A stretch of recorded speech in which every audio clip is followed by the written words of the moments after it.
Gentlemen, and welcome. Sorry we're a few minutes late, but there's a couple of councillors that can't get in the car park, but they're doing so at the moment. Right, first of all, minutes. Is your wish members are signed as a true and correct record?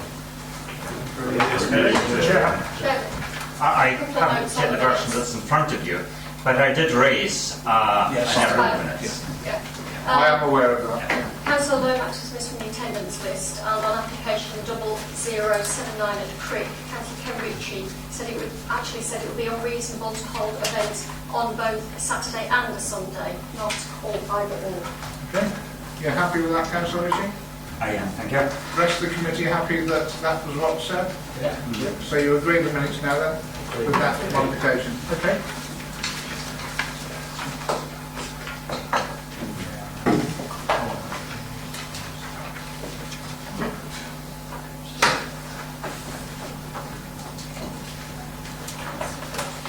Thank you. Apologies for absence. Apologies received from Councillors Colin Hall, David Smith and Daventry. Okay, I think otherwise, when Diana gets up here, we've got a full house, I think. No. Oh, no, Nigel Carr did give his apologies to me at the last meeting. Right, so there is 4 missing. Right, members' interest. First of all, disclosable interest. Anything? No. Right, party whipping arrangements. No. To members of the public, that means that councillors don't get together beforehand and decide how they're going to vote on political groups. Okay? You'll be pleased to know that. There are no applications withdrawn.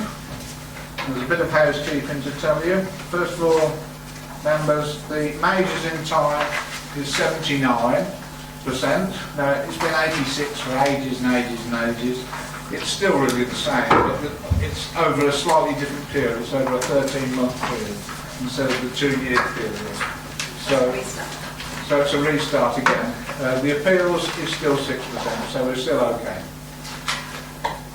Now, members of the public, if you hear the alarm ring, it's not a practice, so if you go out as timely as you can and orderly as you can the way you came in, please switch your mobile devices to silent, because we've got a habit of taking £5 or £10 off you if it rings for the chairman's charity. So if you want to pay £5 or £10 to the chairman's charity, leave your phone on.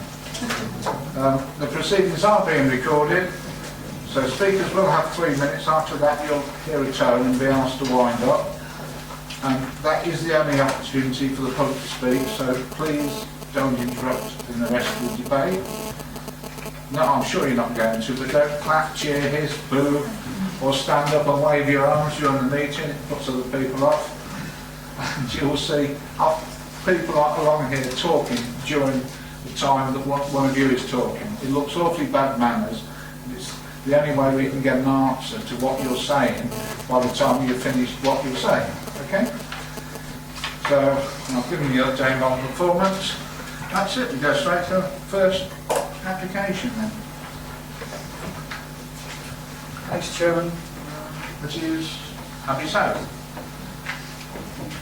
Thanks, Chairman. The application relates to the foreign public toilets opposite Boot Hall in the town centre, conservation area. I mean, it's a relatively simple building which has been vacant for some considerable time. The proposal is to convert this to a hot food takeaway, make alterations to the fenestration and add a pitch roof to the top of the building, as well as a small extension to the south end of the building, provide the bin storage. You'll see from later representations that the Town Council are supportive of the proposal, provided funding is secured towards the provision of a CCTV to add to the existing coverage across the town centre. Subject to 106 to secure that funding, officers are recommending that the application be approved. With that said, officers are aware that the applicants are currently in discussions with the Town Council. It may well be that the Town Council receive the funding prior to the 106 being completed, in which case it may negate the need for a 106. In those circumstances, the 106 would be superseded by a condition requiring a Grampian style condition requiring the CCTV camera to be provided in a location to be agreed by District Council and to be installed prior to the building being first brought into use.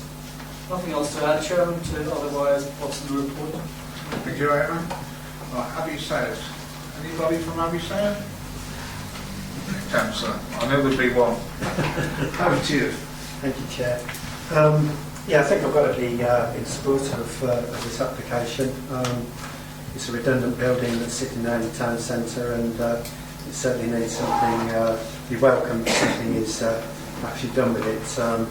But I do also support the conditions that put on regarding CCTV. I think it is around the corner and around the back, and no doubt people will be congregating there.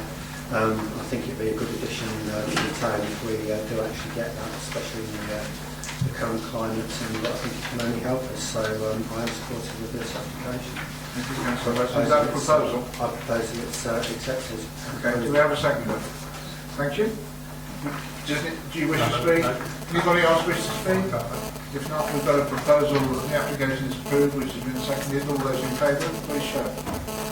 That's unanimous. The application is approved.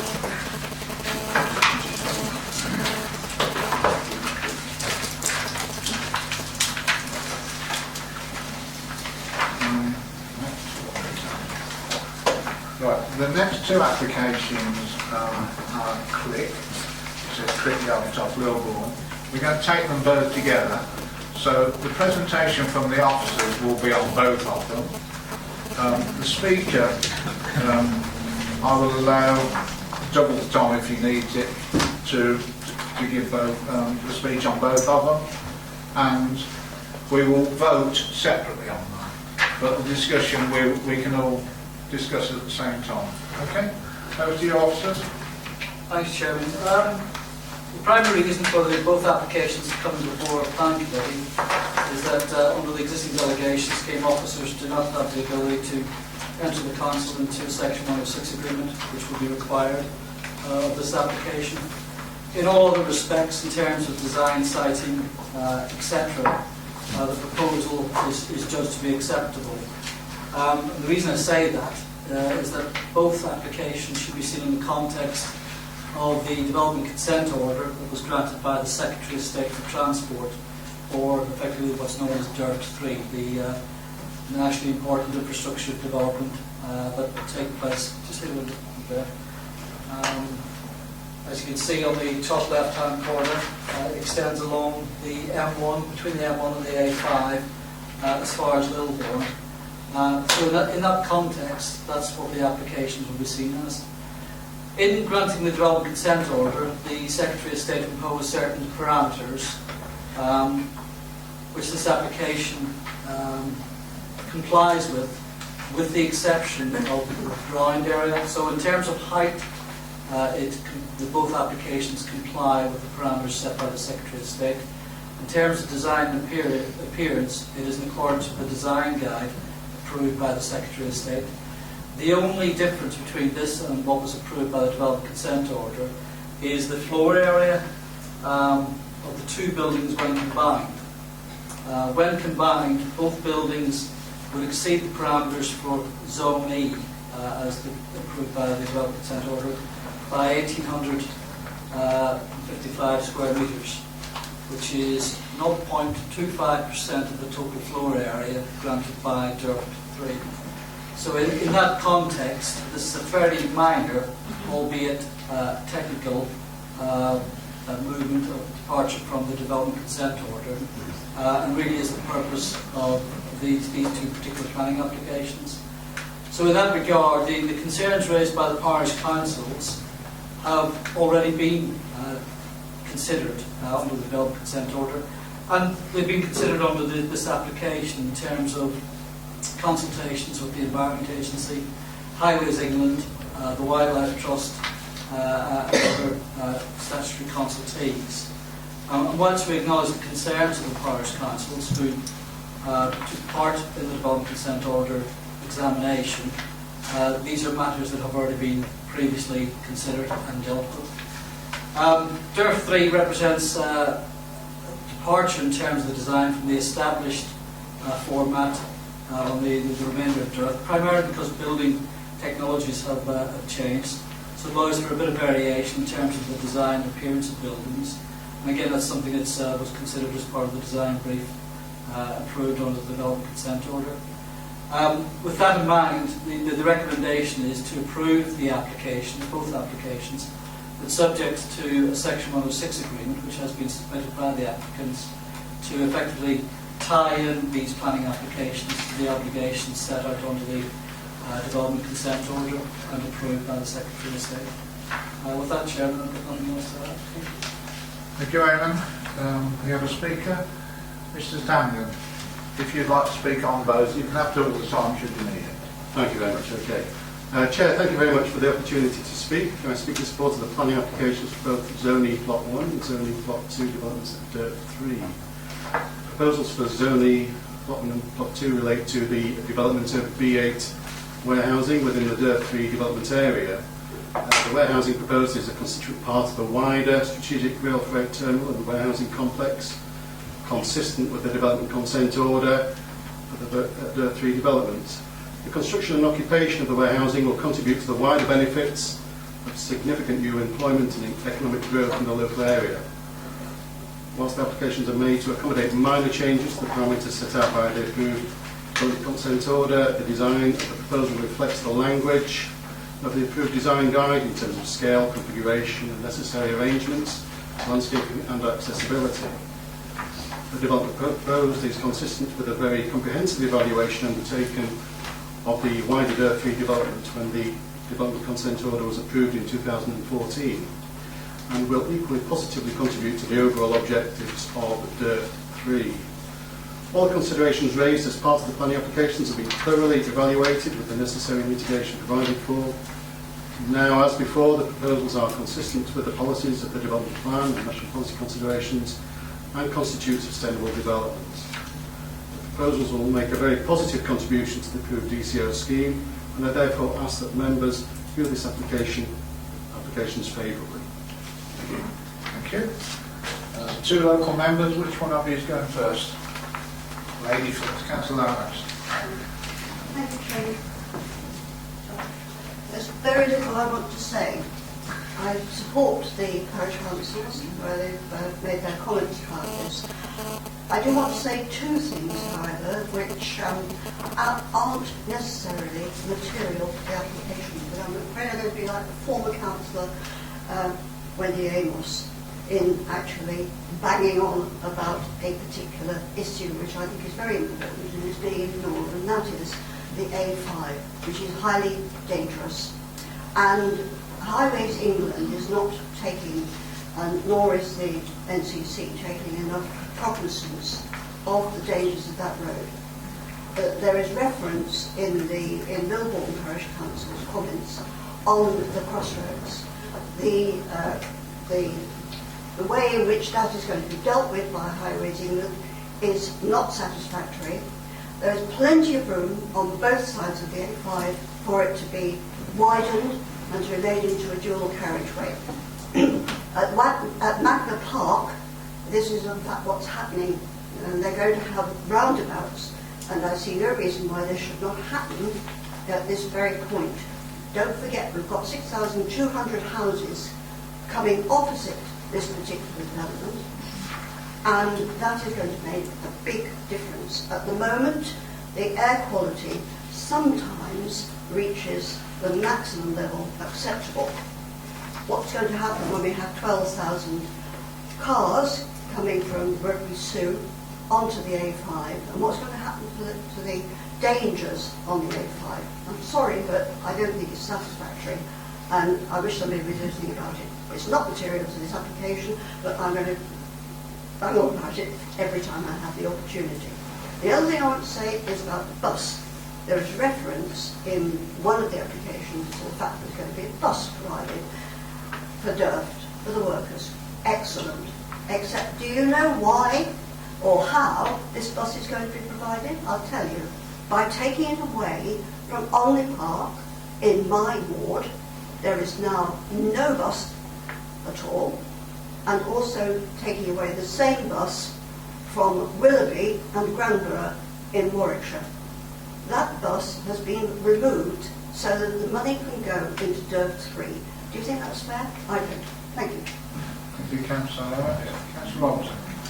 Thank you, Chair. I agree with everything that Councillor Lennox has just said, but I fear, and I think I'm right, there's going to be precious little we're going to be able to do about any of it. It's all commercialism.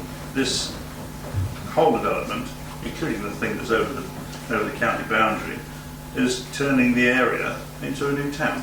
And there's nothing that I can see that we can do to stop that, or even help it, ameliorate it. The road isn't adequate, I accept that, but they'll only do something about it when it's proven. They won't do anything about it at this point in time, in my view. So, although I'm against it, I think it's going to happen. Thank you. Councillor Chaplin. Thank you, Chairman. I've had, as you know, a number of consultations with both Yelvertoft and Millwall Parish Councils over the matters that Councillor Lomax was referring to. But I also think I should point out that we've had, I think, some very successful meetings with Prologis, the developer of Daventry, and we all feel frustrated because we can't do what we think we would really like to do. I've asked Highways England to tell me how many people have to die there before they do something about it. They're still thinking of an answer. In other words, they won't answer it.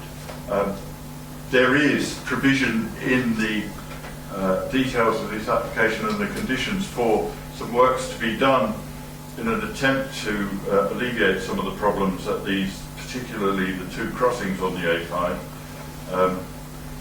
We discussed in detail alternatives. Highways England won't accept any of them.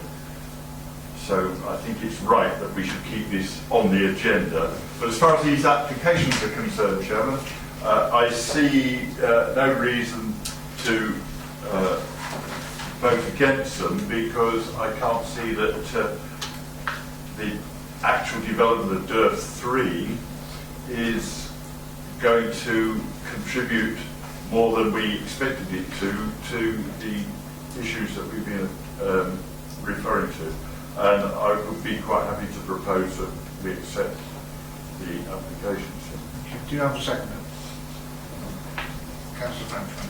Would you like to speak now? Yeah, just a quick word really to Eamon. If this development was 1,800 odd square metres less, would it still come here? So No, it would be dealt with under the requirements imposed by development consent or effective conditions.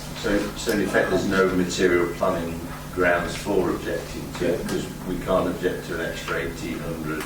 Well, yeah, we could, that's you could do, but we would strongly advise against that. And we would listen to you.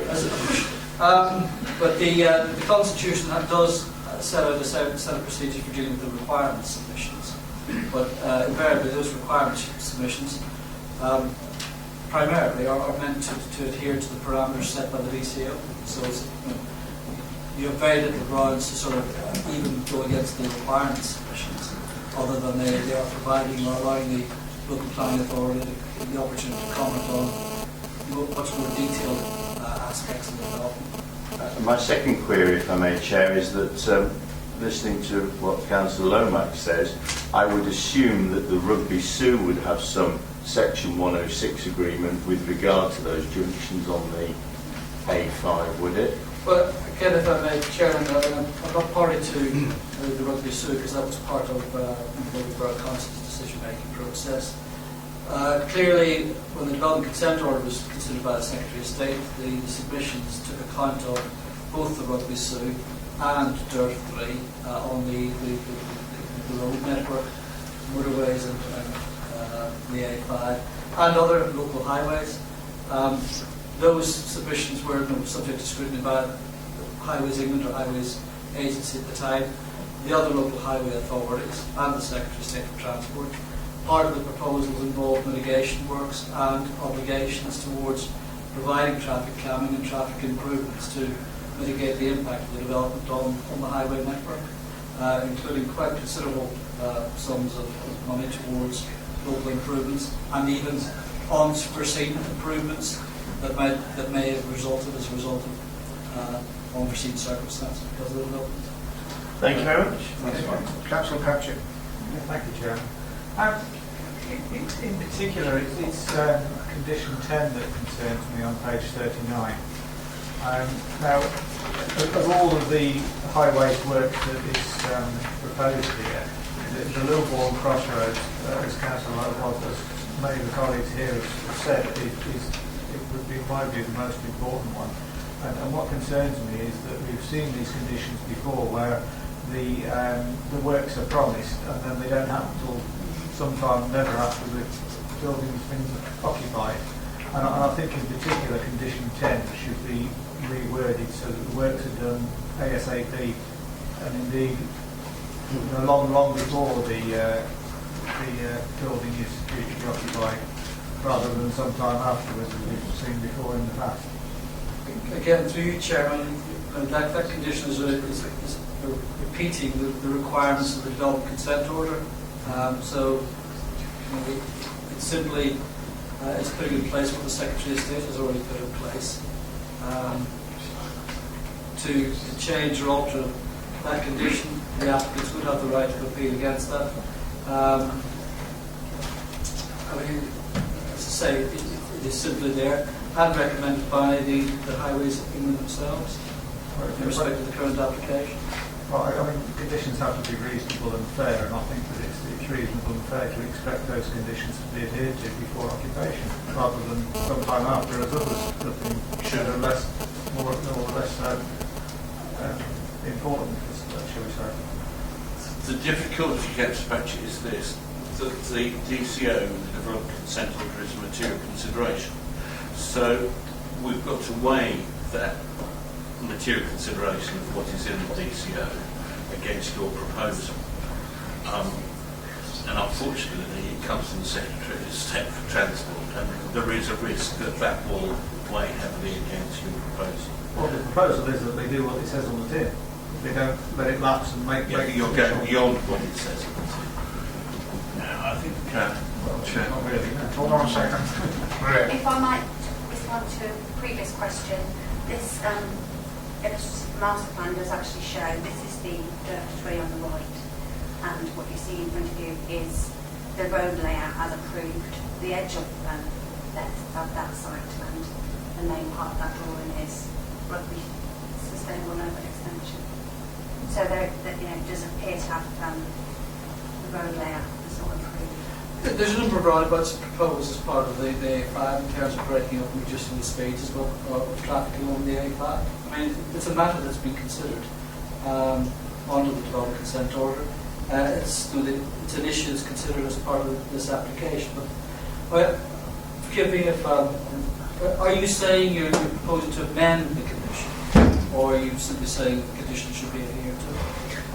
I'm really saying that the condition should be adhered to, but ideally it should be done before the...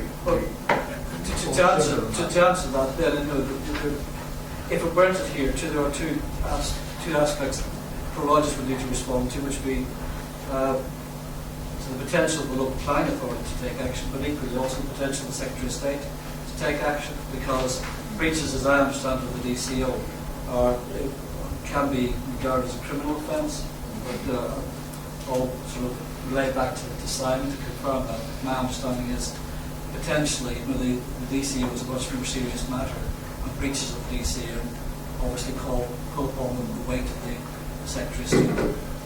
That's correct. If it is to be adhered to, while the local planning authority could take enforcement action, the Secretary of State for Transport could take direct action, which could include prosecution directly into criminal offence without going through the enforcement process. So that probably is the quicker route. That's adherence. It's if we amend, that's where the difficulty will arise. Okay, thank you. Councillor Olga. Yes, it's a question for professionals. It goes back to this restriction imposed by the DCO on floor space. Obviously the developer knows the rules and we know the rules. Just wondering, how does a breach like that get to this stage without someone saying, right at the beginning saying, actually you've exceeded the floor space, that needs to be redesigned? Or is it that simple? Well, it's not a breach because they've submitted a planning application. There is no breaches occurred. All right.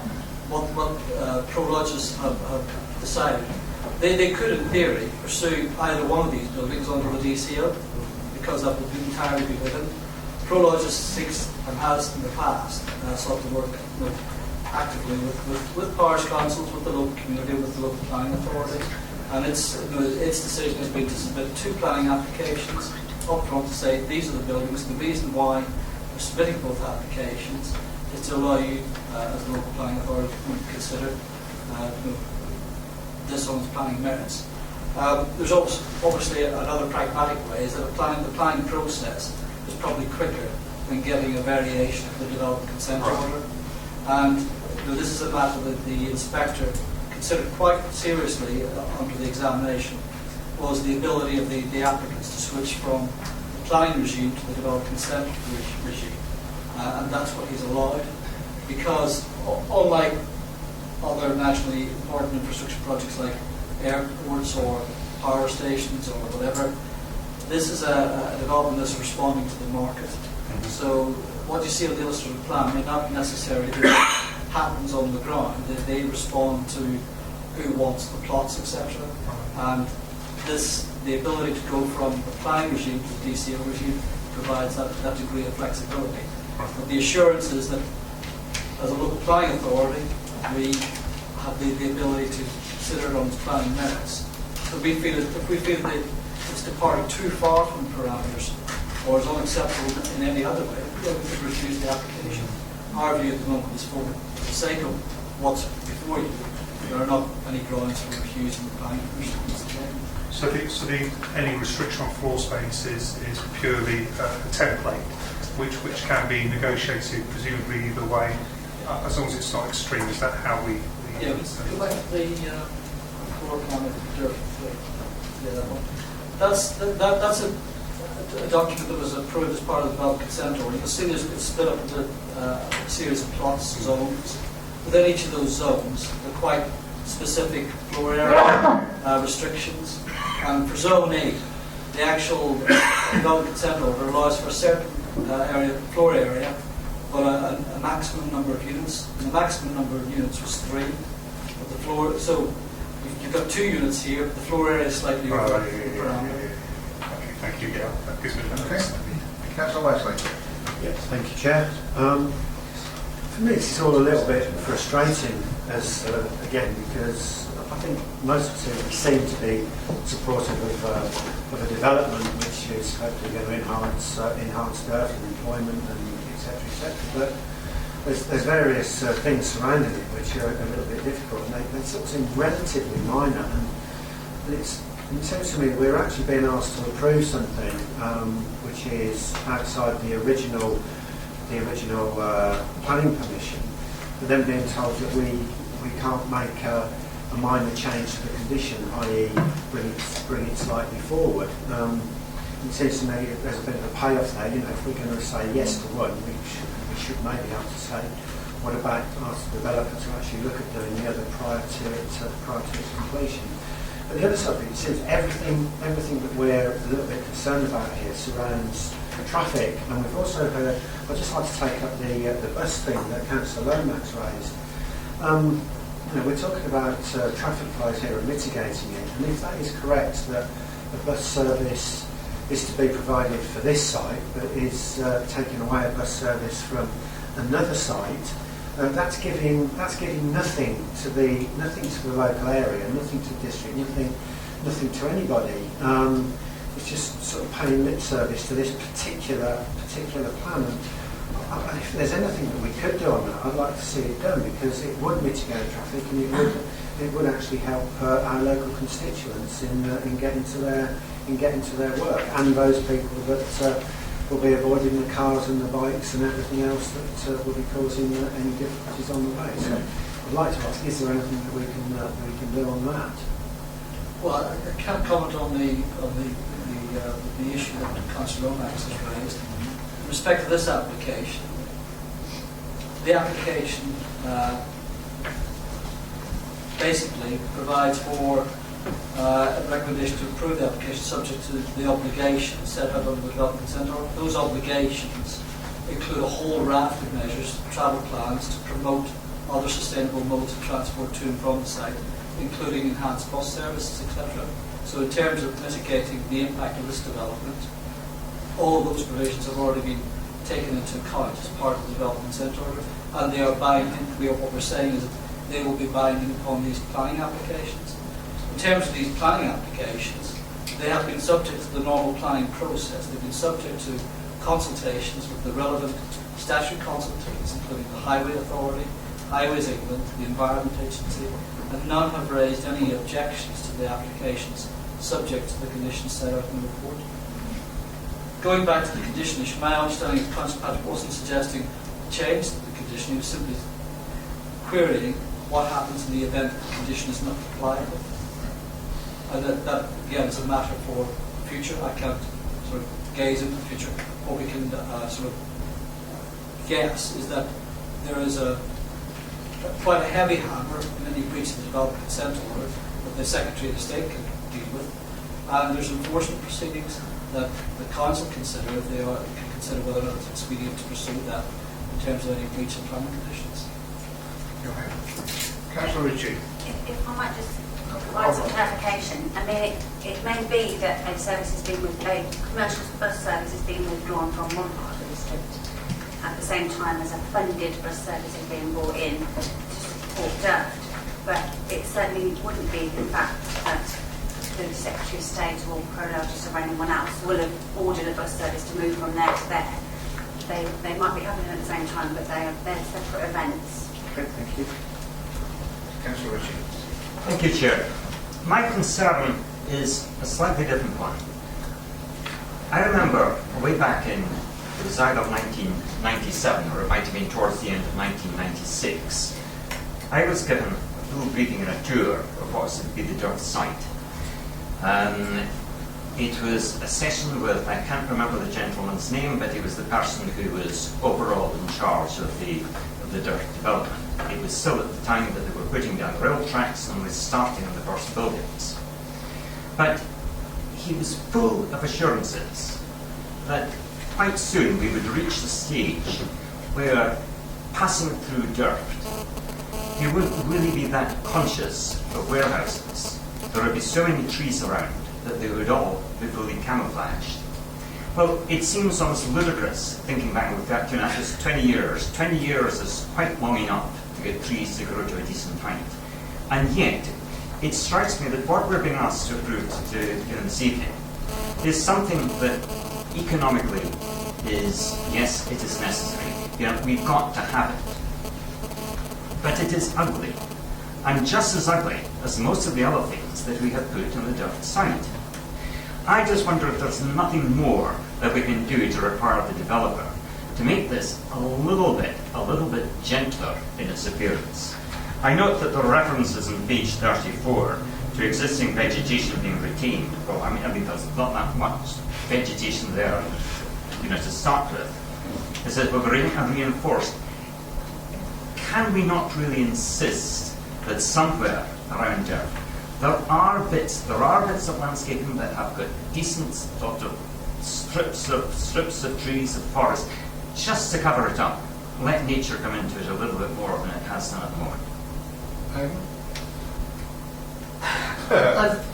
I personally have never made a case that these buildings will be hidden by the landscape. That's never been the case.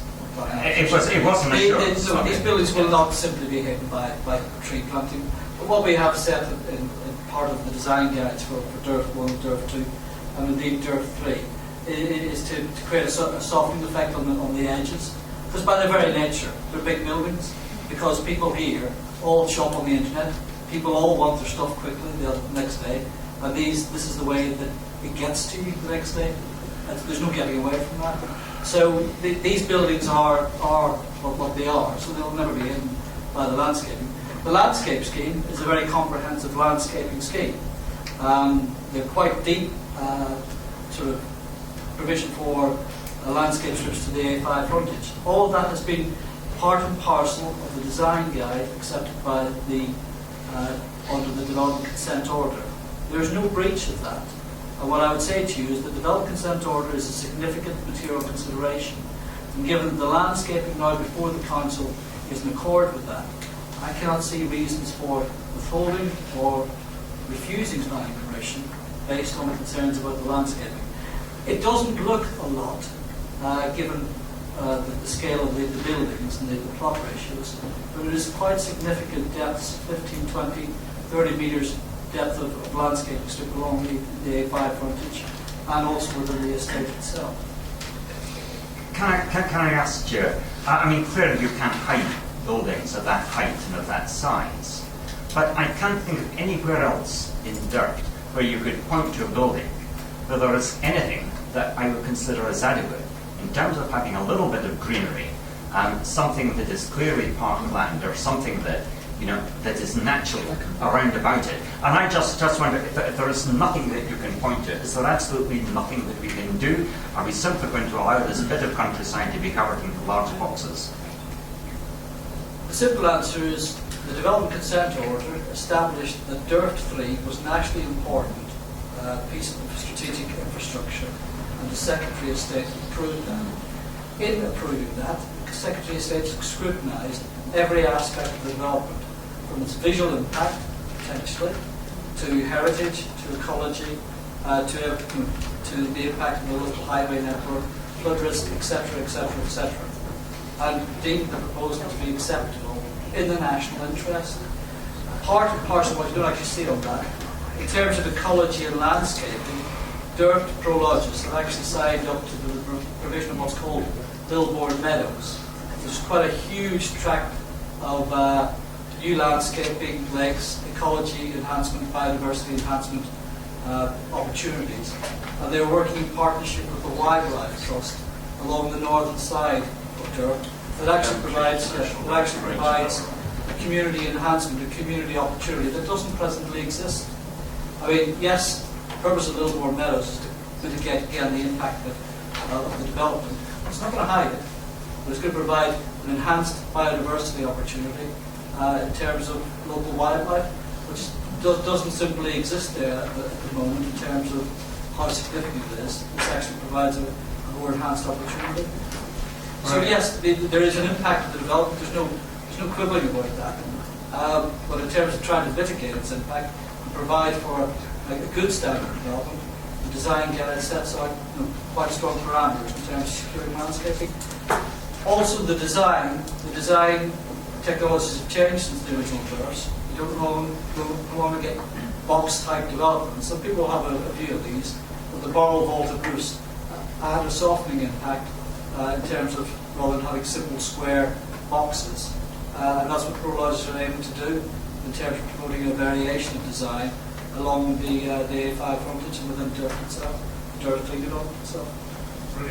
I can confirm, when you talked about the landscaping for Dirt 1 and 2, it's certainly within the last couple of years, I've signed orders for some drawdown from reserved funds from Section 106 to be used for landscaping softening.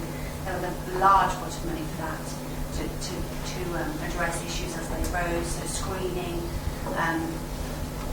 adding to trees and all that sort of thing. So that, there was plenty of provision that I'm personally aware of from the original Dirt site, because obviously as the landscape matures, sometimes that needs additional work, and I personally recall dealing with some of those issues in the last 2 years. Plenty of provision, and it'll be the same for this one. Thank you. Councillor Robertson. Thank you, Chair. I've basically listened carefully to everything that's been said here, and I'm more and more convinced that we've presented here with a fait accompli. However, I do still think that maybe if we look at something like Magna Park just up the road, they've made a better job of landscaping that area than we are making with these areas. And that, I believe, we should take on board. Thank you. Right, we've got a proposal. The application, we'll do it one at a time. We've got the first application, which is 0549, isn't it? First application. The recommendation was for both of them to be approved. but we're going for the first one so far. All those in favour, please show.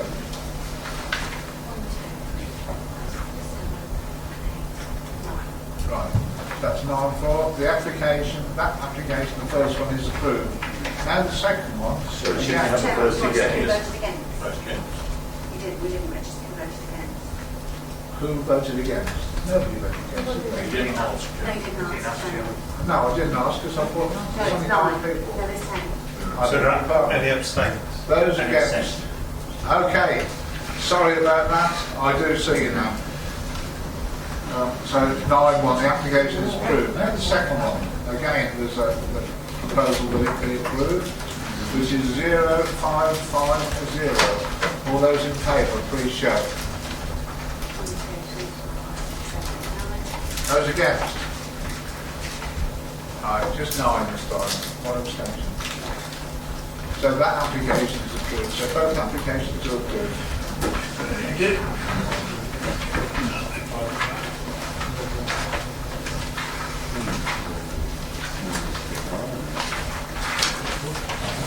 The next application is 0569, as in Barbie.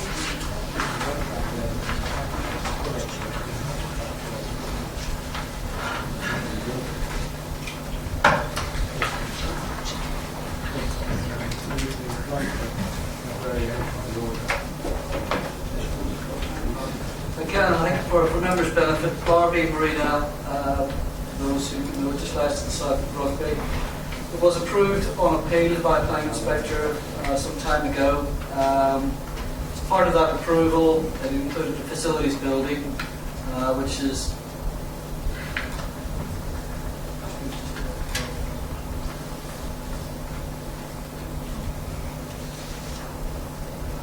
facilities building, which is indicated on the top drawing, which is an L-shaped yellow building.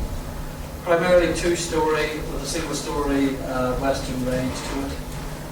You'll see from the planning history of the report there have been a number of further applications granted for this facilities building over a number of years, and one refused and dismissed on appeal. Essentially, as the development has progressed, the applicants considered the need for better facilities within that facilities building and sought permission in 2010, which was approved.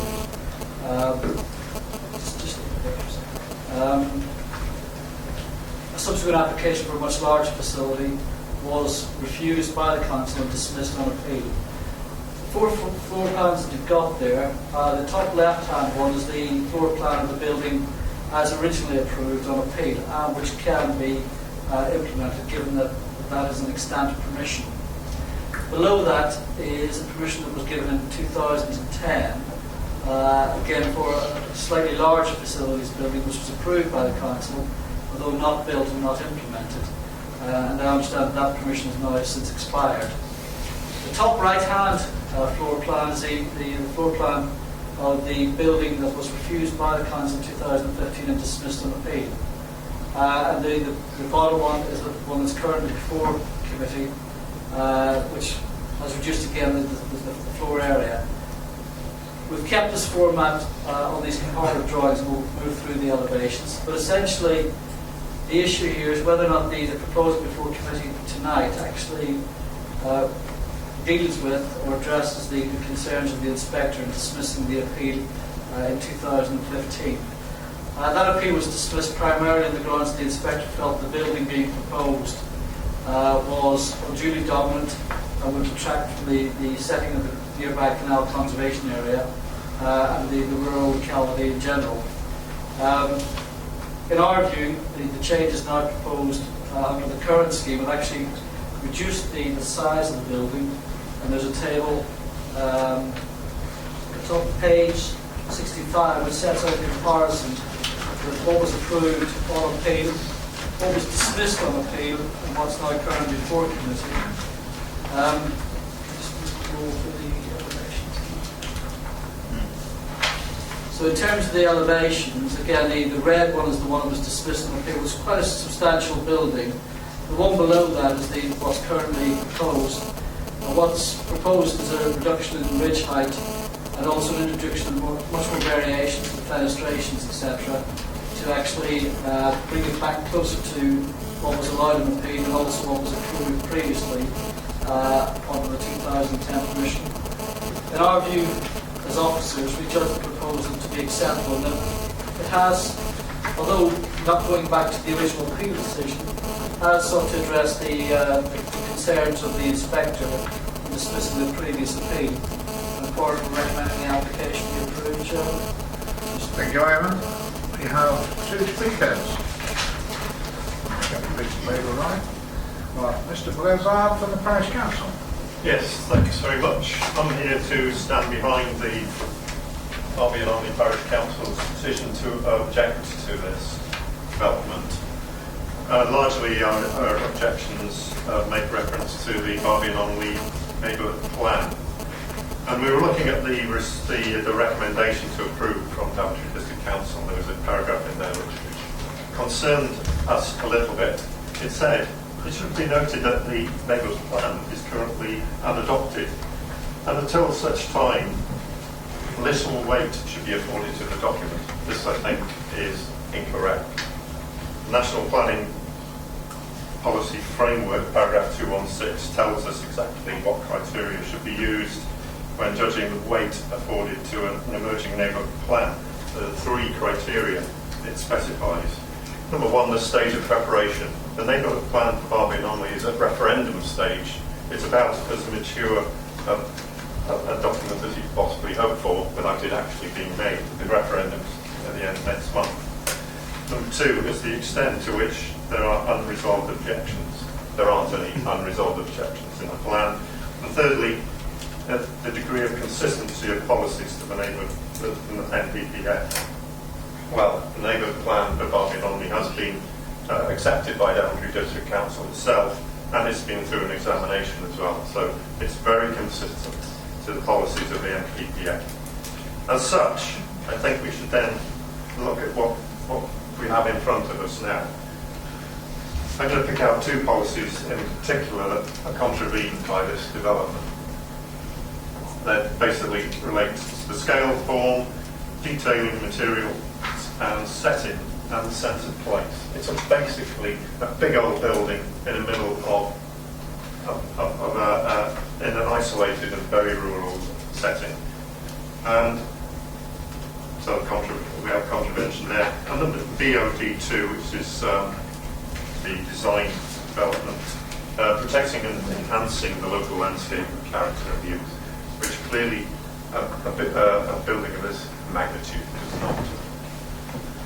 This is going to be located in an area that's remote from the village, remote from any other settlements. It's kind of totally out of proportion. Thank you. Thank you, sir. The next person is Ms. Turnbull, agent. Yes. Good evening, ladies and gentlemen. I'm speaking in support of the application as planning consultant to this application. I apologise in advance if I'm going to bore you with rehashing a little bit of the background to this application, but I'll try and wiggle through it. In 2009, planning permission was granted for the construction of a 108-berth marina, together with a facilities building, workshop, car park and associated facilities. The marina has been operational now for over 5 years, and all of the development, save the facilities building and the workshop, has been completed, with the marina now being full. Then in 2010, there was a further application granted for an amended facilities building. As already confirmed, this permission has now expired. Then to 2015, planning permission was refused for a considerably larger facilities building. That included a members' lounge, restaurant, meeting room and manager's flat. Subsequently, this was dismissed at appeal. The inspector did, however, confirm that there was no issue with the principle of the facilities building. This is also confirmed by the planning permission granted in 2010 for the facilities building. Bringing us to where we are now. As the marina is now full and been operational for 5 years, consequently the needs of the current users of the facility are better known and a facilities building with a wider range of facilities than was permitted in 2009 is required, particularly to meet the appropriate standards for those with impaired mobility. The currently proposed building remains L-shaped on plan, and the dimensions of the building have been set out in a table in the committee report. This table, as I'm sure you're aware, demonstrates that the building has been reduced in size from the 2015 scheme quite considerably, and now matches the size scale of the 2010 scheme, which was approved. The building has also been designed with improved fenestration. It would have appropriate materials in terms of a traditional appearance, red brick, slate brick.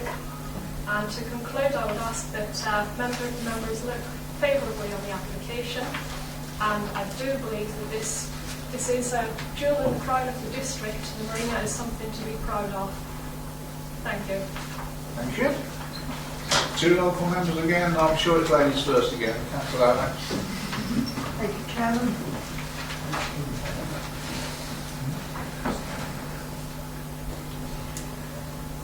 You can give some people an inch and they take a mile.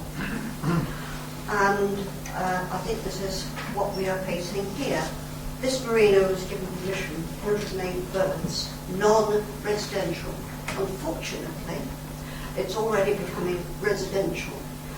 Unfortunately, again, the council does not seem to be able to do anything about it. I reckon that if somebody is on the electoral roll in Barby Parish, on their narrow road, it's pretty good evidence that they're actually living at the marina, and this is in fact what is happening. So how many more times is this going to happen? Okay, narrowboats can every 72 hours move a couple of feet, then back again, and then they are meeting the legal requirements. However, they're not meeting the spirit of it. I'm very concerned about what's actually happening here. There is a restaurant. That restaurant is not going to function for the people at the marina alone. It will function for people coming from elsewhere. A members' lounge, I'm sure it will function for people from elsewhere. That will put even more burden upon Barbie Lane, and you recently turned down an application for a traveller's site, partly on highway grounds, highway safety grounds. The road is not suitable, and what is happening at this marina is certainly not suitable. So I think that this building is overlarge for what the marina is supposed to be there for, and I ask you to refuse the application. Thank you, Councillor Owens. Councillor Robertson. Thank you, Chair. I do give weight here to the parish council's mentioning of their local plan, because why are we getting them to do all this work, and it's considerable work, if we're not going to take any notice? I think we've got to take notice of it. Now, the area itself, quite frankly, I don't like it very much. It doesn't look nice. Now, whether this will improve it or not is a matter for us to decide. But it would introduce a significant change to this area, in my opinion. Now, whether that's good or bad is difficult to say. Is it good? We've looked at the pictures of the area and it looks pretty bleak to me. Now, whether this will enhance that or whether it will just draw attention to it, I wouldn't like to say personally. I think that we must take notice of what the parish council have to say here and the people who live there. Thank you. Any other comments? Councillor Alder. Yeah, I know this is a matter of opinion, but I actually think it actually adds to. It does look a little bit like something out of a nuclear strike area, and not to get too dramatic, but I do think this facility will bring a focal point to this facility, and I can also imagine, on a summer's evening where people want to go down to the waterside to actually have the facility there. I think it has a lot of potential of bringing in some positive footfall in the area, and certainly it would be a massive improvement. And I can see a little community building there, which again is very positive, with people associating one with another and having facilities there to build that sort of environment. So I have looked at the sizes, and it is slightly larger than the last. So the application that was originally agreed, and then the next one was refused. Yes, sorry, it's the second one. But I think this has potential of being a positive part of the marina, and I am probably in favour of certainly going on with officers' advice and approving the application. Same proposal? Yes, I would like to. Right, do you have a second? At this moment, you don't. Oh, you do. Would you like to speak now, sir? No, thank you. Okay. The next person on my list is Councillor... Oh, wait a minute. Hang on. I want to come back on something. Yeah, I just want to come back to be absolutely clear. The principle of a building, a facility building, has been established on the site. So what you're being asked to consider as well, and on the design now before committee, is an improvement over and above what was dismissed on appeal. Yes, it's larger than what was originally allowed on appeal. Yes, it's slightly larger than what was previously approved by the council, but ultimately that's what you're being asked to consider is, that a building will occur on the site, is whether or not this building, in terms of its design, appearance, etc., is better than the one that was allowed on appeal or dismissed on appeal. Thank you. Councillor Ritchie. Well, I live in Barbie. I don't think that the area is bleak. Looking at these photographs that we've seen, I can see how this project actually has made a rather attractive area, but fairly bleak. But the whole project is set within the valley between the escarpment of the Dryas up to Barbie and Hillmorton and the rest of Rugby. It is a very, very scenic area. It is an area that is used a lot by ramblers, by dog walkers and everything else. So let's not say that this is just that photograph we have now certainly does not make the place look attractive. And many would say that the work that has already been done on building the moorings has taken a lot away from the attraction of the area. However, I question the necessity of this project. I entirely agree with Councillor Lomax that if we're having a restaurant here, that restaurant is going to be sustainable on the basis of the people who happen to be using, the moorings. There is another restaurant that is just almost across the road at the sports club, just opposite the entrance to Barbie moorings. There are pubs. There's a pub in the Barbie. There are pubs down in Hillmorton, struggling to sustain their businesses as restaurants, in the area. I just don't see that this is something that actually is needed, or something that is actually wanted. I do rather agree that this appears to be an applicant that's got the door slightly open, and is pushing further with a project of this nature. I just don't think, this is something that would be in any way either an asset to the area or something that the area actually needs.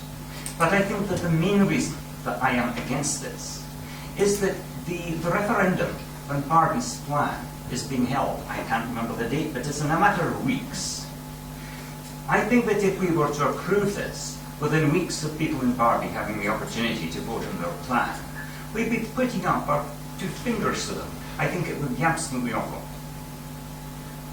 If I might just clarify, Chairman, the neighbourhood plan will come into force after there is already an established approval for a building of this type, which is why, if the neighbourhood plan is fundamentally against the building of this type, that's immaterial, given that they could build out the current existing planning permission.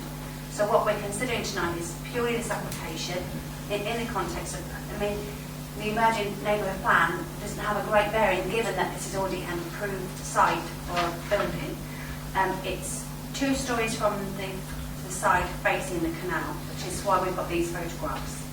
And it shows it better on this comparison. Sorry.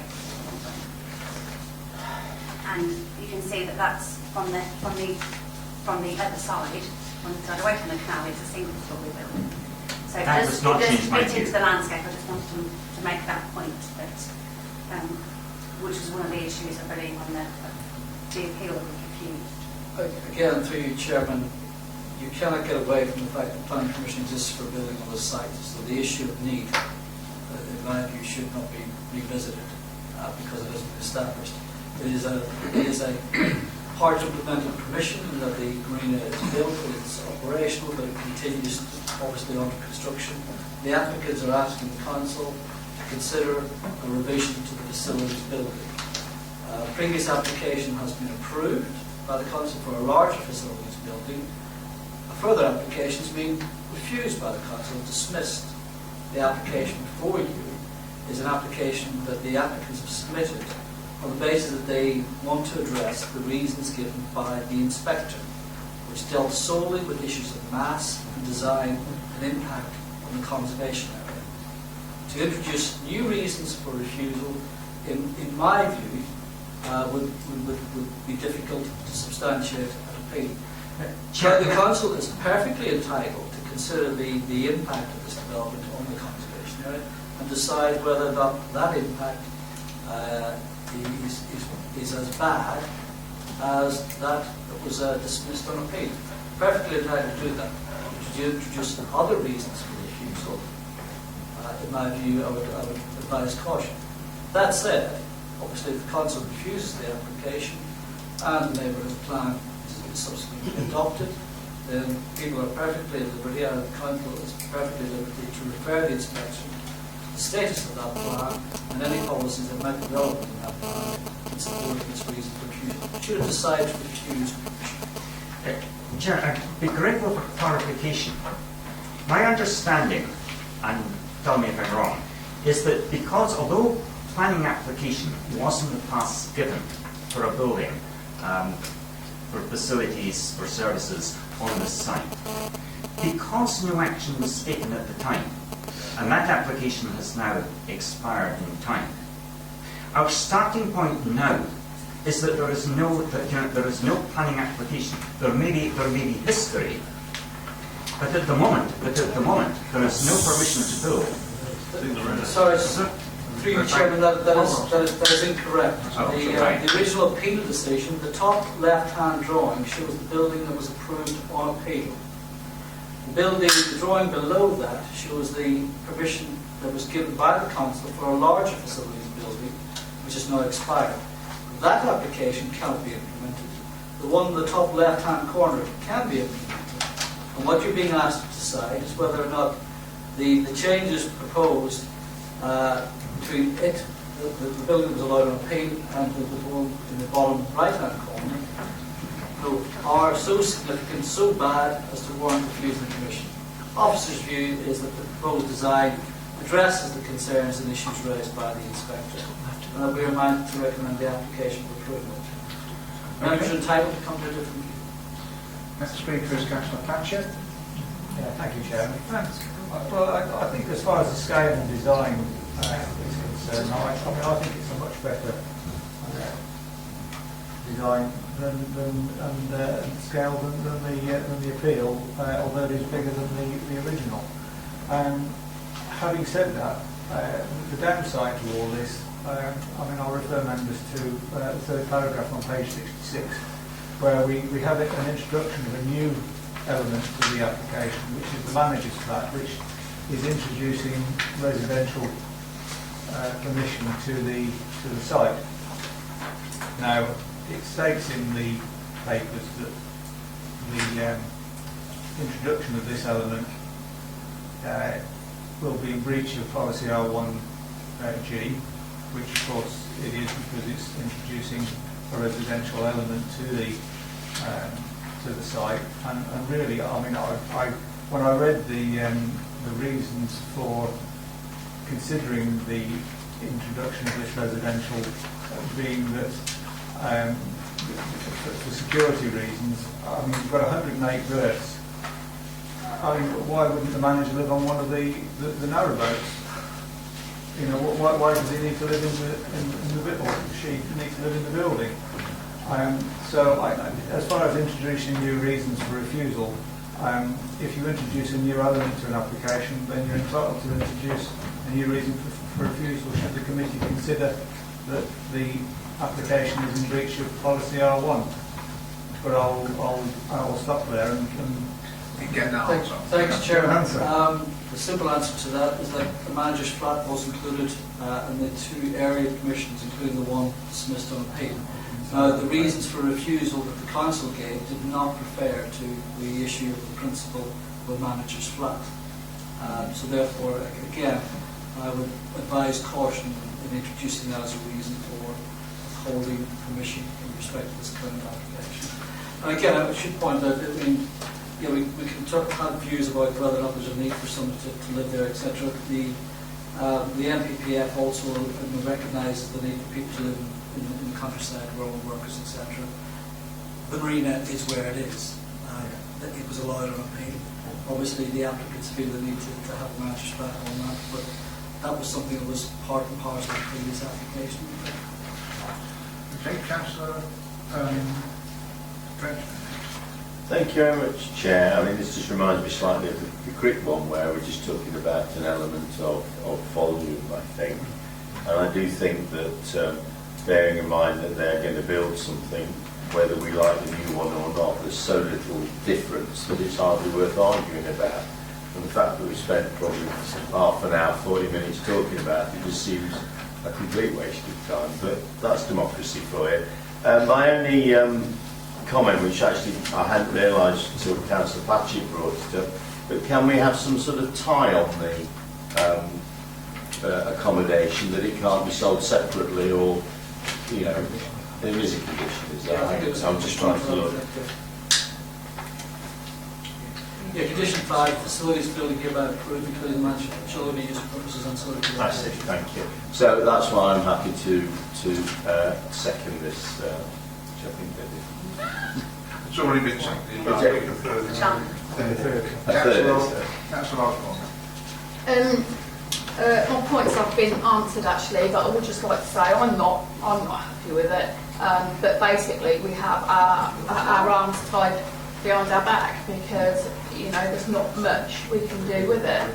There's not much we can do on planning to this as it is in front of us. But I mean, we have local members here. Not all planning committees let local members, local residents speak, and we should be listening to them. We have local councillors here as well, telling us what they think, and basically we can't do anything about it on this application.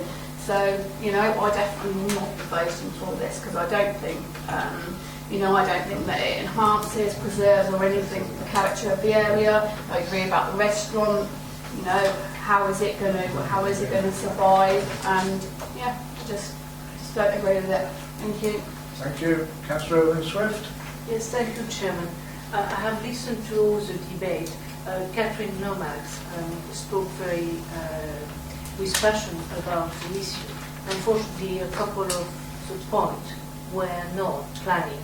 The fact that if people live in and out, that is outside of what we have in front of us. So we might have inquiries. Now I remember visiting the site, and I took on board what the parish said. Unfortunately, even if it is a stage of the referendum, we have to take into account that we have a planning application that can be implemented. I quite agree that if it would not have been any planning application, we could have taken into account the referendum and how close they were to it. But in that condition, in that state, as my fellow councillor said, we have our hand tied, and is it appropriate or not, the two designs, are they different? or similar. I don't like them particularly, but I think with what we have in planning in front of us, we have to accept it, despite the fact of I listen to what the parish has to say, and it's a bit too late, but it will not happen to them again. Thank you. Councillor Wesley. To be fair, Chair, I think my questions have already been answered. I think it's an unfortunate situation. I think if we're being bloody-minded, we'd say, no, and you've got to go back to your original one, but I see little mileage in that, really. It would be just being bloody-minded, to be honest, and I think we are where we are as a council, so I won't say any more. Okay, we have a proposal, the application be approved, which has been seconded. All those in favour, please show. Those against? 4. The application is approved.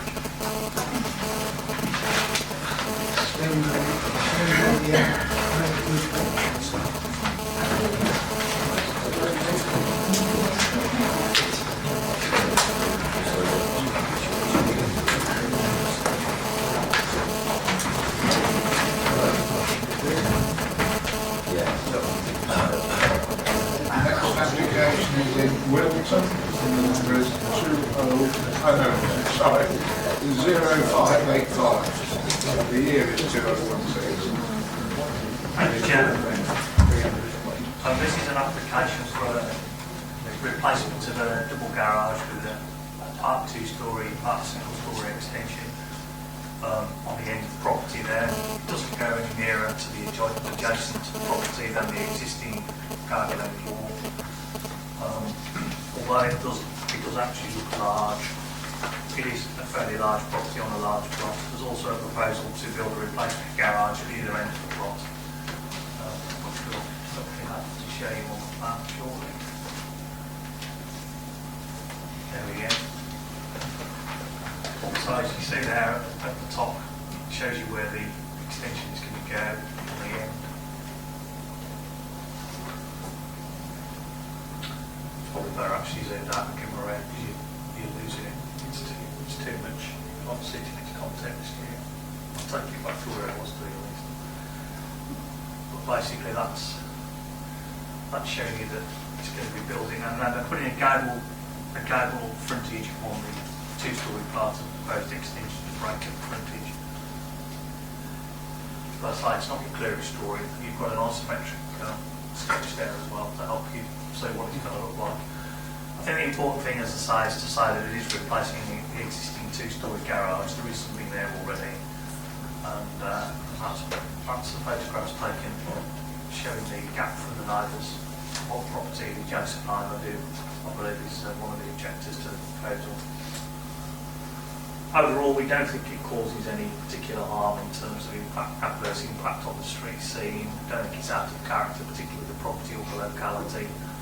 And we don't really think it causes any significant harm to the neighbour, given that it's secondary windows to a lounge that have got some photos taken from, and that the building isn't actually going any nearer than the existing building. That is a proposal shown across the road where it shows a building that has been built a lot closer to its neighbouring property. That's the new house.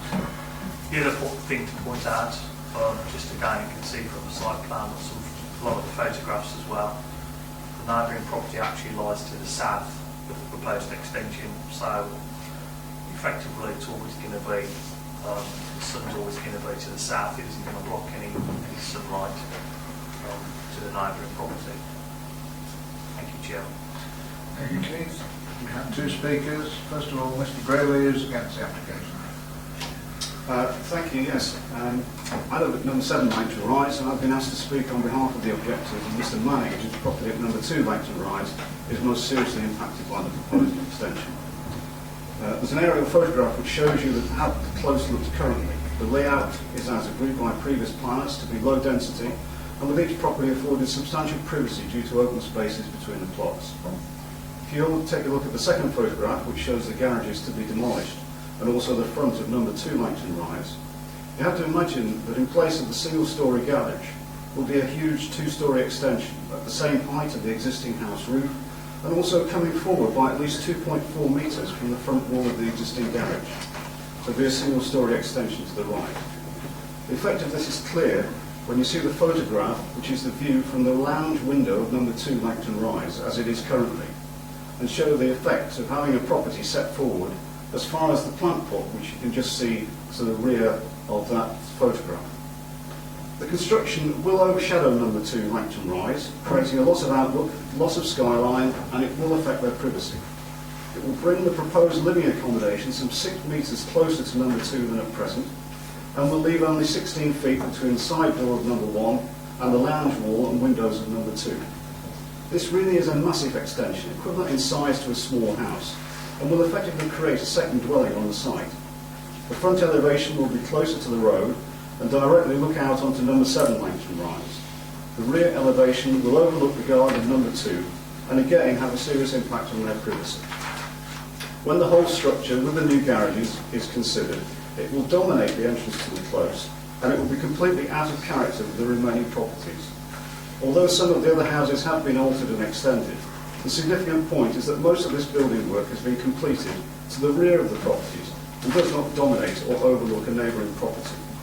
The proposal is an unneighbourly form of development due to its overbearing effect. It is significant that all the residents with properties in the close and also the parish council who know the locality have raised objections due to the sheer size and mass of the proposed building. Much has been made of the amendments to the original plans, but in truth these really make no difference. Despite the removal of the proposed balcony, the first 4 windows will overlook the garden of number 2 and also overlook Langton House to the rear. The reciting of the door is playing with words. It is not at the rear or back of the house, it is on the side within 16 feet of the number 2 lounge window and visible from there. Access through this door will cause nuisance and impact on their privacy. Access for contractors' vehicles, deliveries and waste removal is still inadequate. 3 minutes does not give time to express just how angry we are and how concerned by this proposal. The planners note to the members of the committee state that the impact on number 2 is not significant, but I hope that we've shown that it is. You wouldn't build Langton Rise like this today, but the privacy and space is what we value. That's why we choose to live here. What happens on Main Street is not relevant. This is about Langton Rise. The fact that planners permit high-density development elsewhere should not be used to justify this proposal. Just look at how close to number 2 the extension will be, and also the sheer size and mass of the building. It will be out of character and dominate the entrance to the close. It can't be right that one property owner be permitted to overdevelop his property to the detriment of his neighbours. It will unacceptably impact on number 2 and affect our amenities. We ask that our interests should be protected by a decision to refuse planning permission. Thank you. Thank you. And for the parish council, Mr. Smith. Yes, I'm Randall Smith, Chair of the Wilton Parish Council. When we became aware of this application, we called an extraordinary meeting. Of interest, some of the members of Langton Rise came to see me prior to the meeting to express their objections. At the extraordinary meeting we held on the 6th of July, a vast majority of the residents of Langton Rise turned up to object to this application, and indeed some of the members of Main Street also attended that meeting to object to this proposal going forward. It became quite a heated debate, but we rejected the application based on a number of factors: construction, traffic and noise, which is going to be relevant. The close does not lend itself to large vehicles going in and out. It was going to be an overdevelopment of the site and out of keeping with the number of properties that are in that area, and also the privacy concerns for number 2 and number 7, which are directly opposite, which you've heard about earlier. There were minor amendments made to the plan, and it was presented to us again last week for the 24th of August when we had our second meeting. Again, I was personally seen by residents of Langton Rise who came to see me to object to this, and again at that meeting there were a number of residents from Langton Rise who came to object to this, and once again the council objected to this application being carried forward. Of particular note, you'll know around you that there are several other residents here tonight from Langton Rise, once again to object to this application. There would be more people here, but unfortunately we're in the holiday season, they're away at the moment. In sum then, from the Parish Council and from the parishioners of Wilton, we would recommend that this application in its current form be rejected. Thank you, sir. Councillor Amos, I know you're here. Thank you, Chairman. Do you wish to speak on this I application? will say just a few words. I won't repeat what has already been said by the Chairman Mr. Randall Smith and Mr. Briley. But after a visit to Langton Rise, I should like to just repeat those concerns taken by Wilton Parish Council that the proposed application, as it stands at number 1 Langton Rise, is on a larger scale than, of course, the parish would care to be seen to be developed, as well as the possible impact and the character on Langton Rise as a whole. And in spite of the proposal being down for approval, could I ask my fellow councillors to take the points made by the Chairman and Mr. Briley and others that have put forward their points into consideration when it comes to the vote? Thank you very much, Chairman. Thank you, Councillor Amos. Right, members.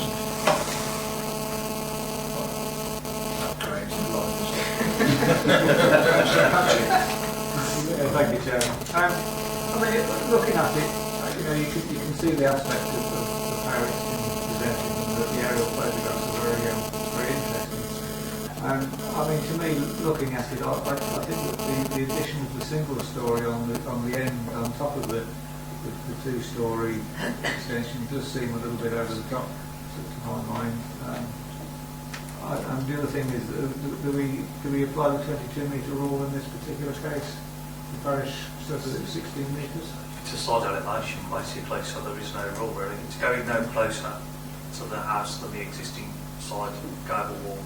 Right. It is going slightly higher on that side, obviously, because you've got the ridge has been raised up, the front of the building has been moved out. On the ridge of the roof will necessarily go up, but obviously that end part isn't 2-storey, but it's higher than it is now. But in terms of actual proximity to the neighbour, it isn't any closer. Right. Okay. Thank you. Point is not working very well, but the double garage is broadly where that is. If you show the photo, it shows you better in the photos to be honest, you get the idea of the distance.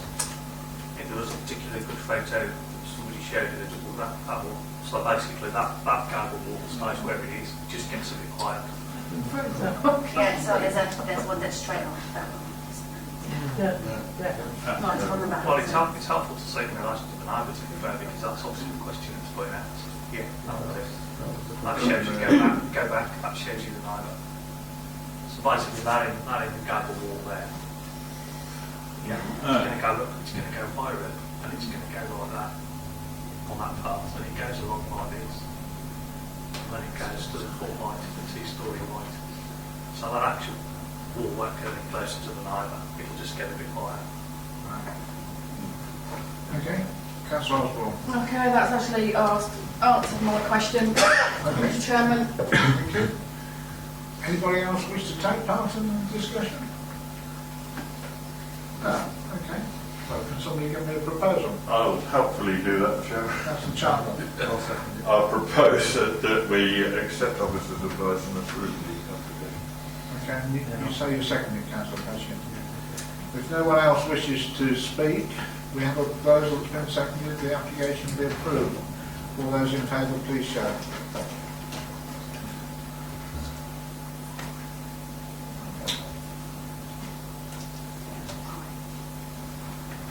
Those against? 4. So we have an abstention somewhere, do we? Yes. Yes, okay. The application on a vote of 5 to 4 is approved.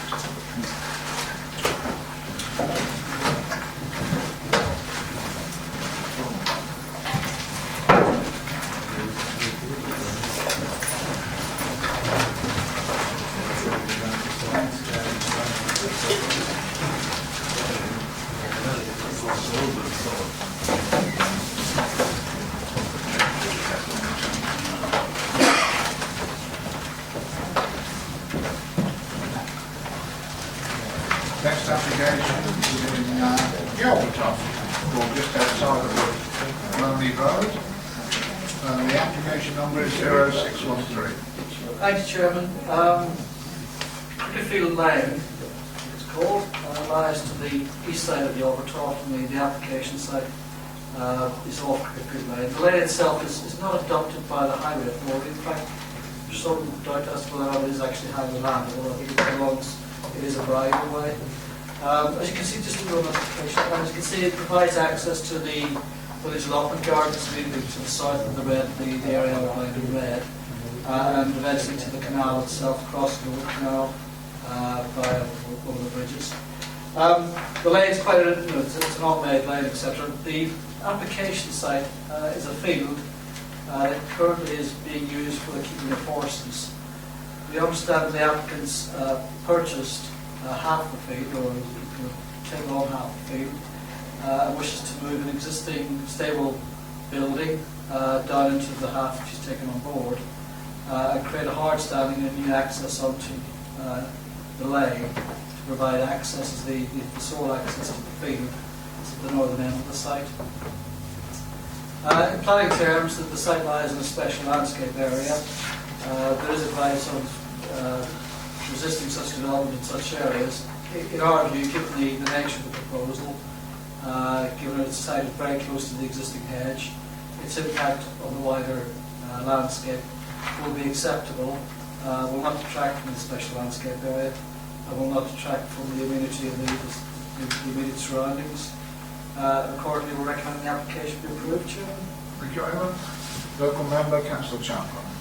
Thank you, Chairman. Very little to say. I think the parish council was very vociferous in its objection, which you've seen in the papers.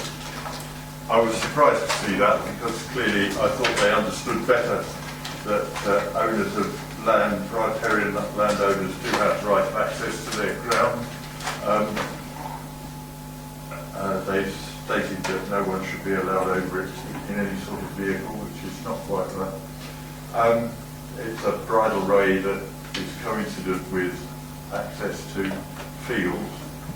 I can see no reason to object to this application, Chairman, and I would recommend approval in accordance with officers' advice. I'd like to second that. But Chair, can I just clarify which lane this is, because I'm a little confused. Is it the one that goes down towards the creek? Yes. It's got various names, but it's basically, it's, as the officer has pointed out to us very helpfully, it's an unmade track that leads to various fields. And you can walk along it and ride a horse along it, because it also has the designation as part of a bridleway. Thank you. I also say that over the last 20 years I've been fishing along there with a club, and we all drive up there. We park just before the canal, and it's very bumpy, horrible road, especially when it's full of water, the holes are. But we get up there, we park 15 cars up there, we turn round and we come back along the road. And over that period I've seen, I'm sure as local members saying, various horticulture things happening there. So I can't see any reason on it. Can I just ask, Chair, why you went fishing with a club and not with a rock? Do you know, you're so witty. Councillor Patrick. Yes, sorry, Chairman. I just wondered, well, two questions really. The permissions for those caravans to be there on site. I don't have any problem with the stables, but Again, the simple answer is it doesn't require planning permission to place a caravan on site if you're using it simply as a providing tea rooms, etc. There's no planning history for those particular caravans. If a member wishes to investigate, I've been there I many years. think sure, might be worth a quick look. And the other thing is, with regards to the driveway and the parish is concerned, I would have thought that the applicant should be doing something about the drive of her own reconnaissance, or maybe for me it's too small for a section 106 agreement, I guess. But no pain, no gain, and all that. The drive lies outside of the applicant's control. I think it would be disproportionate given the nature of the application. Does anybody else wish to speak? We've got a proposal the application be approved, which has been seconded away. Those in favour, please show. I think I would say that's unanimous. Yes,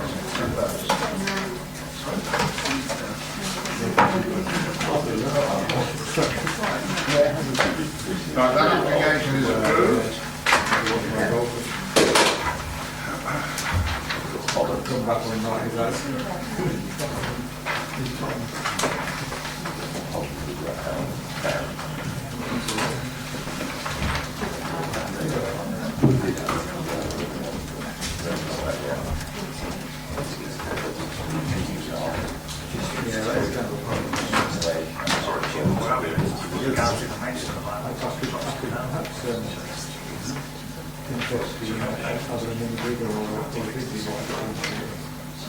We're just having a few seconds break.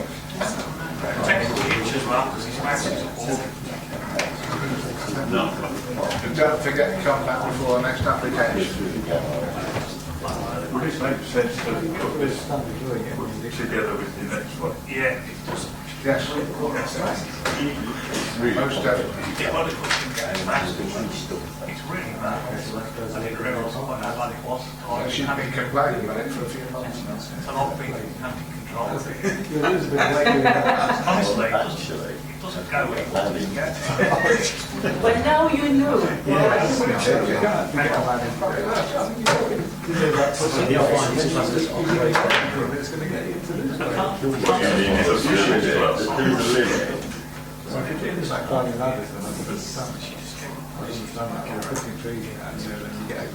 Could we ask for a new mouse? Sorry, I'm just trying to get in the site plan. Keith, use the arrow keys on the keyboard. Use your club, Steve.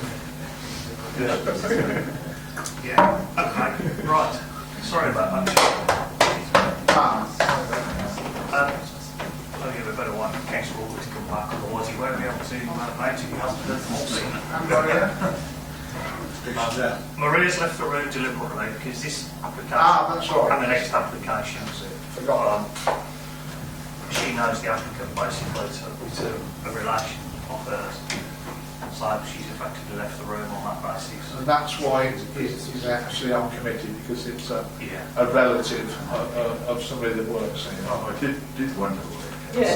And we're going to deal with them both together, aren't we? Well, we're going to take two separate votes, I think, because one's the planning commission and one's advertising. But we're going to talk about it. Yeah, so the gist of it is basically it's an existing agricultural unit.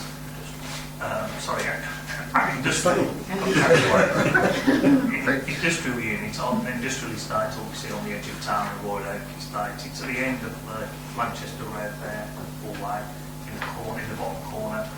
And the proposal is to add an extension to it. Aaron's going to try and help me out because it is really bad.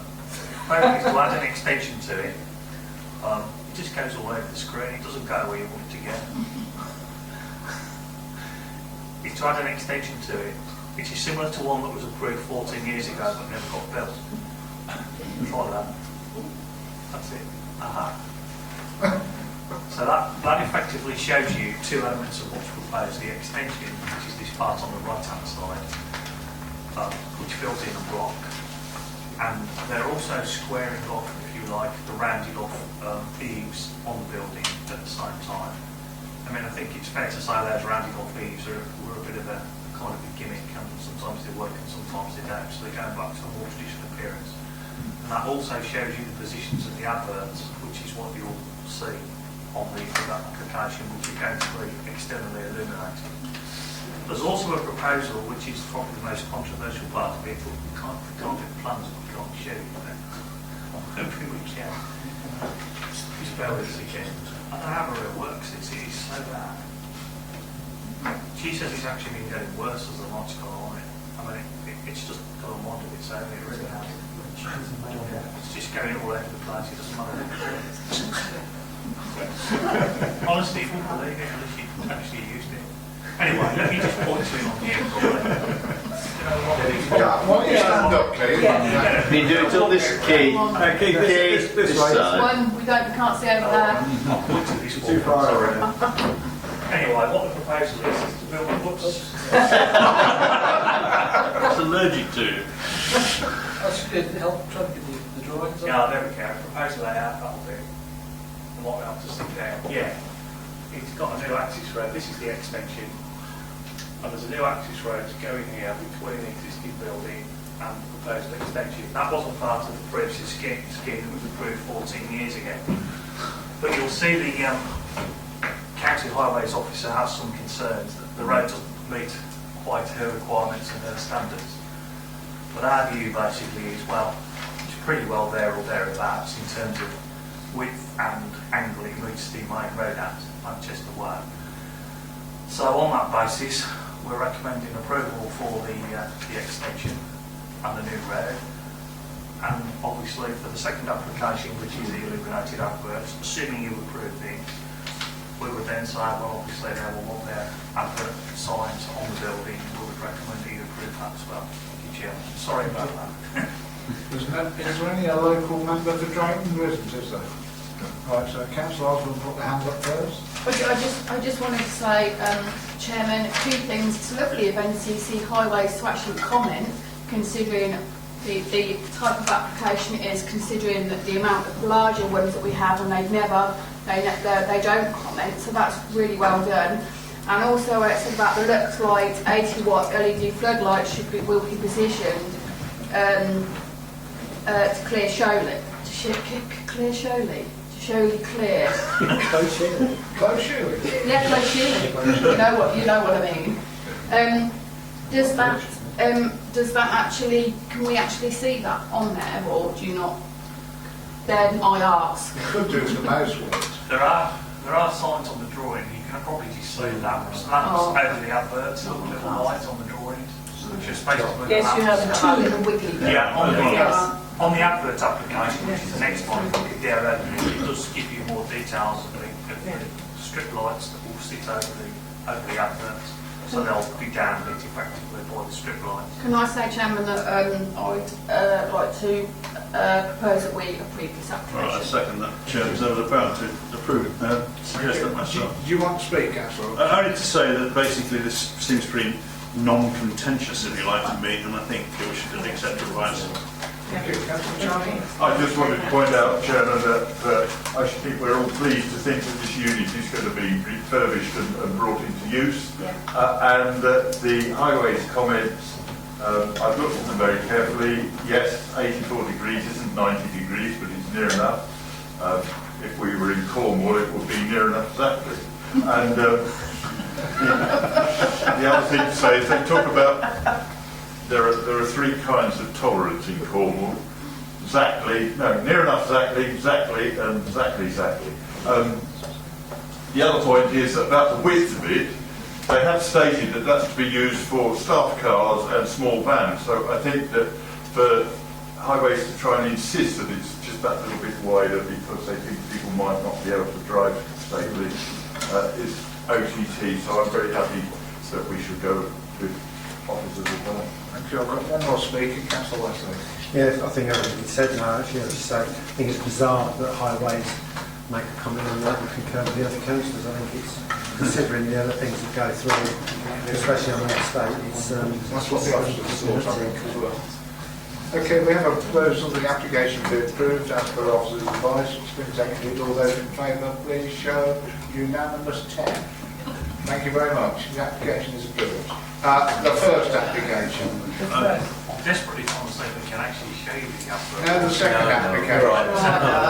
The mouse is just, well. I didn't say we were proposing together this time, so I need a separate proposal for this one. Councillor Robertson and Councillor Organ. All right, first and second. Those in favour of the illumination one, please show. That again is 10. So the application, both applications are approved. Could somebody give Maria a shout? Yeah, how could she come up? And after she can deal with the mouse. Tell them the mouse is nearly dead. I don't know if I've got to go walking for that. I don't know if it's because it's losing its charge or what. Someone's obviously taking It's happening. It's gone for a while. Making work. I've got one of these. Battery connections. We missed you, Maria. She'd stand in a dark room. He took the battery out, rubbed it out, and then I was going to smash it. It work back. Dreadful. Everyone thinks it's me, but it's dreadful. It's totally out of control. Right, then the next and last application is in Church and Chapel Lambton, and the application is 0640. it has the wrong one, that's the grid, so we can't shut it down because the mouse won't move, as you can see. Honestly, it's just completely lost it, hasn't it? It's just completely gone quiet. What is it someone said about bad workmen? There's two of us.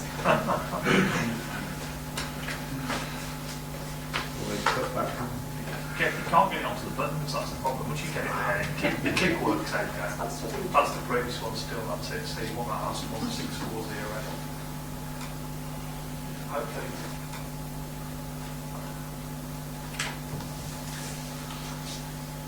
This might be familiar to some members actually, because it's not that long ago, we can't before you anyway. And it was an extension to put on the front extension on the garage in one of the properties in the Church Frampton guidelines area, where, as I've said to you before, there seems to be a disagreement between ourselves and the parish council about what within 5 metres of the boundary means, and they also have a thing they don't like any forward extensions. The edge of this garage is already within 5 metres of the boundary, and they just want to continue the wall. But when you see what you previously approved and what the difference is to what the proposal is now, I think a bit like earlier, have regard to your kind of fallback position where you've already approved something. This is so similar. I think you'll have to agree that it'll be difficult to refuse the second one. Basically, the main difference is if we ever get there, they've added another door to the roof, and they've effectively made it a half-hit roof now. But apart from that, it's the same dimension as it was before. Before the batteries run out. Is that what's wrong with it? The batteries? I'm sure it's something. Because they're rechargeable batteries, aren't they? They do wear out. Yes, those they do. Rechargeable batteries. Yeah, they do eventually wear out, don't they? Because I've got them in my outside garden lights, and after about a year, they're useless. Quick comments, thank you. Sam. Sorry.